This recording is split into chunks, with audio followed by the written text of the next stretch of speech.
You're listening to Blue Please here on WoW Radio. It's the podcast edition, now also known as the ISP Sucks edition, with myself, Total Biscuit.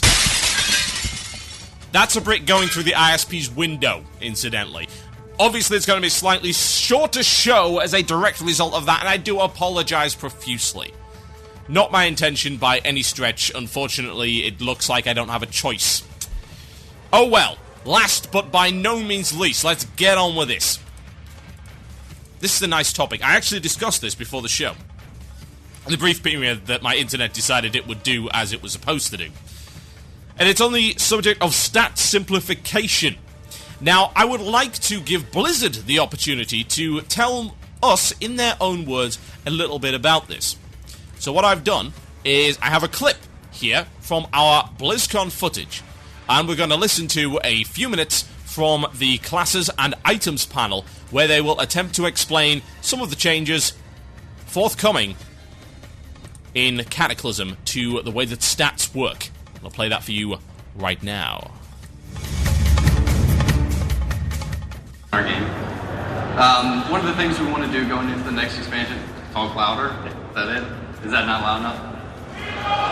Okay! There you go. Alright. So, talking about itemization moving into Cataclysm, we wanted to streamline a bunch of stats, get rid of some of the ones that didn't make sense anymore, make some of the stats that have been in the game since ship that were bad, not bad anymore, and just make them easier to understand in general. So the first one, Mana 5. I know most of you who have it hate it, and I'm sorry I keep shoving it down your throat, so it's gone. But you get Spirit.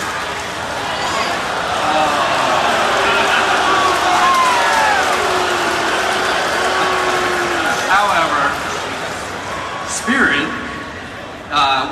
so basically we did a lot of talking about this, decided the whole concept of Spirit Regen.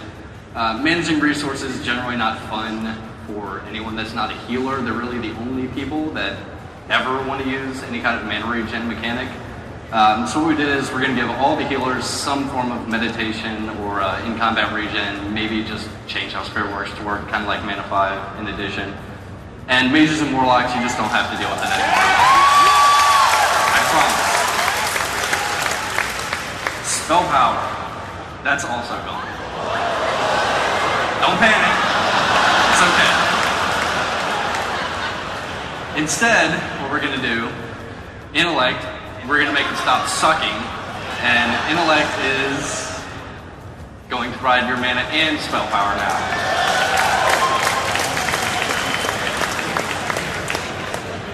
And as Greg pointed out, yeah, Hunters, you can stop dealing with it.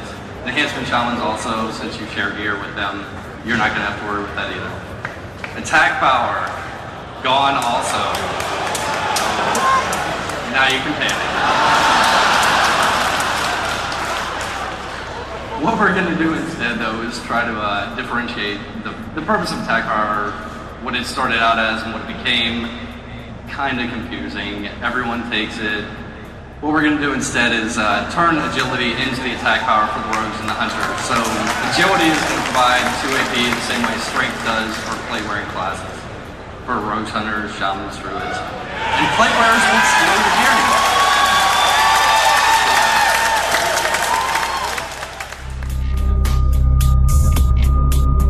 There you go. That's from Blizzard's own mouth there, and that was taken from the classes and items panel of BlizzCon. Interesting. And, of course, as you heard from the audience there, controversial. No joke. I'm going to do something that you might not expect, and that's actually come out in favour of this.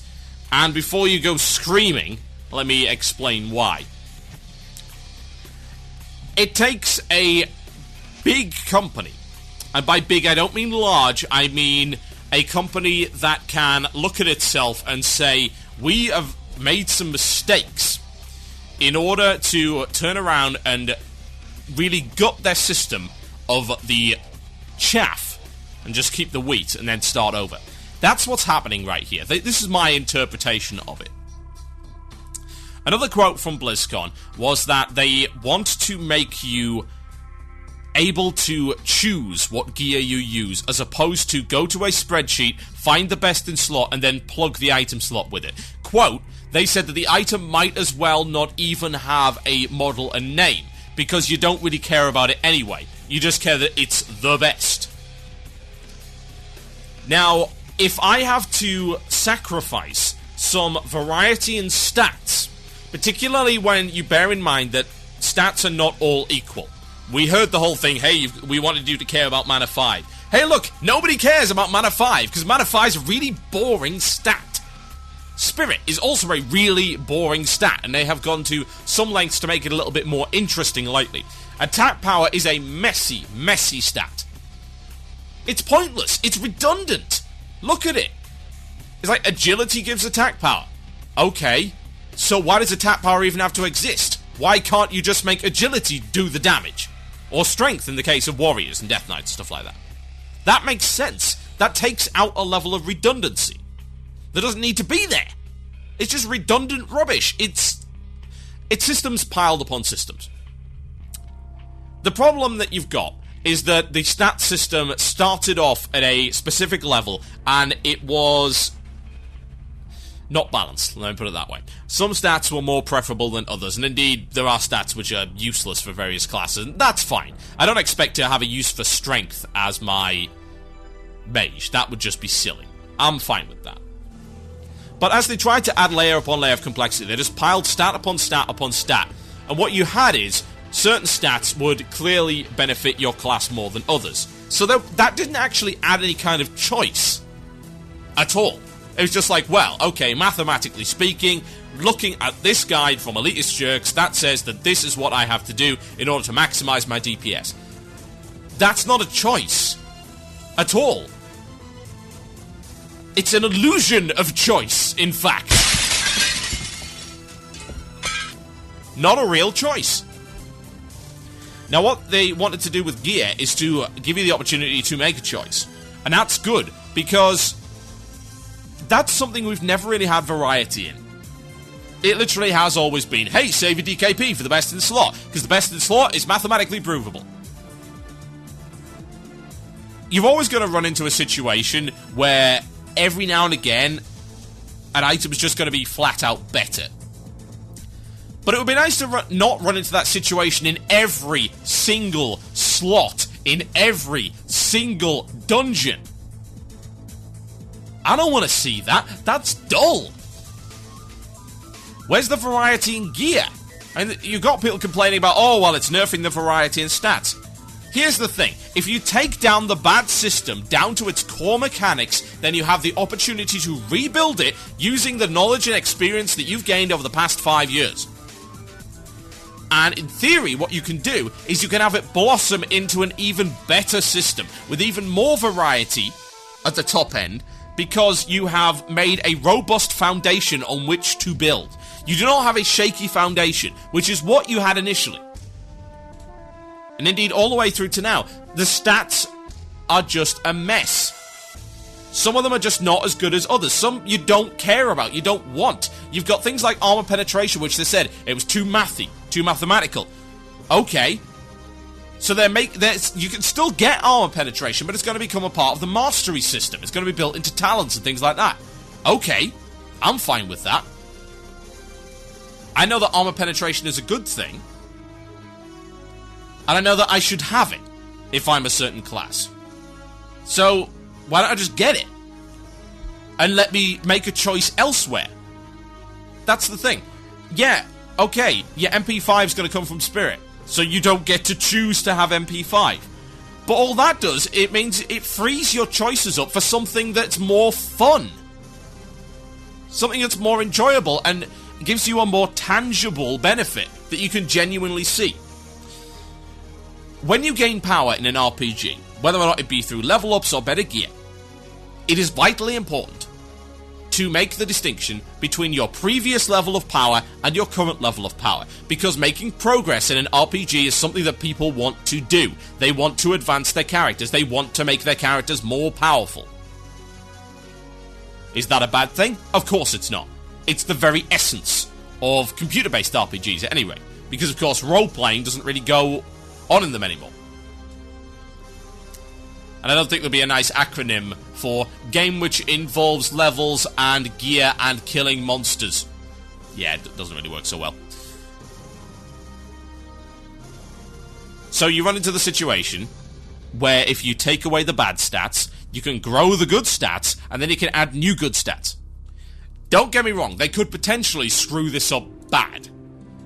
They already said that they have certain concerns about the complexity of the game. And some people will make the argument, oh, well, people are just idiots. Here's the thing. I'm not the most mathematically gifted of people. I never was. My specialties lie in other areas. Like the ability to talk bollocks on the internet for an hour and a half. You know, I got an A+ in that I can guarantee.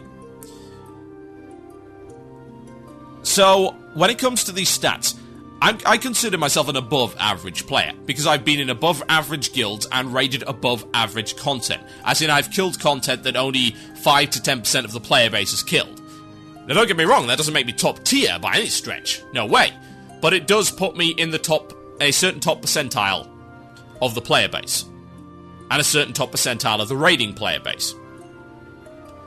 But I do not understand, at least to the level where I could work it out for myself without any help or aid, the relative balance between certain stats. As in, I have to use things to help me. Now, I would prefer to be able to make the choice on the basis of my own knowledge, but as it stands, I have to use guides from, say, Elitist Jerks, or I have to use RA from Asia's, and all the stuff like that, maxdps.com. I'm going to use all of that stuff to make the decisions. So in reality, I'm not making any decisions for myself. Ra is making them. EJ is making them. MaxDPS is making them. Some guy on the forums is making them for me who's done the math. That doesn't make me a good player. I would actually like to feel like I'm doing something that is making a genuine difference to my character, and I'm making an informed decision. Entirely on my own power. Not because some guy on this forum said that is this the decision I should make based on this formula. That takes control away from me.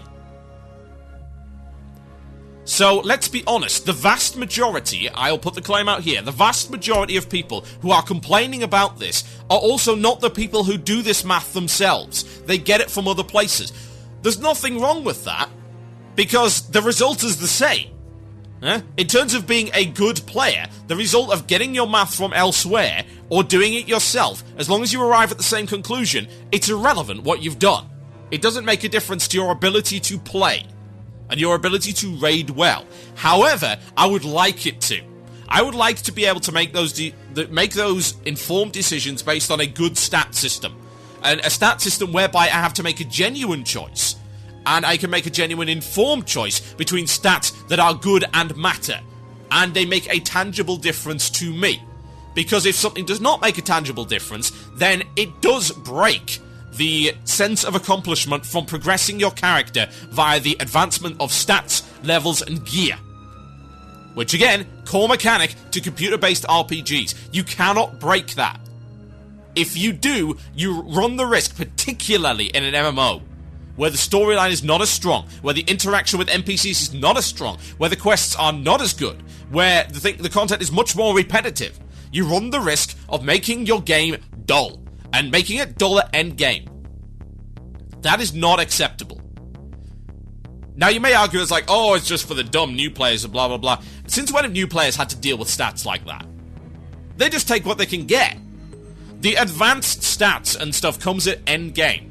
And I will go out of my way to say that even within the guilds that I've played, the vast majority of players have not understood the stats to the level where they would be able to work it out for themselves without help. So yes, give independence to the players. Yes, give players the ability to make choices in their gear. And if you have to make sacrifices in order to do that, if we have to compromise on the issue of having less stats for a while and less stat variety, I will gladly take more gear variety over more stat variety any day of the week, because the gear variety is much more tangible, much more enjoyable, and much more visual. I feel a greater sense of accomplishment and reward for getting the brand new magic sword than for getting +7 attack power. That's it. It's as simple as that. Could they screw it up? Absolutely. Could they dumb it down to a stupid level where it's a total, absolute waste of time? Absolutely. Could they kill the game? Absolutely. But how many other opportunities have they had to do that? Just wait and see how it goes, and don't be so skeptical, because there is the potential for greatness here. There is the potential to make a leaner, meaner game that works better and plays better and is much more enjoyable for you. Ladies and gentlemen, I have been Total Biscuit. Thank you ever so much for listening to this, and I'm very sorry I couldn't go live this week. Check out the rest of our shows on WCRadio.com. I am out of here. This is Frank Klepacki. This is The Reaping. I have been Total Biscuit. This has been Blue Please. Good night.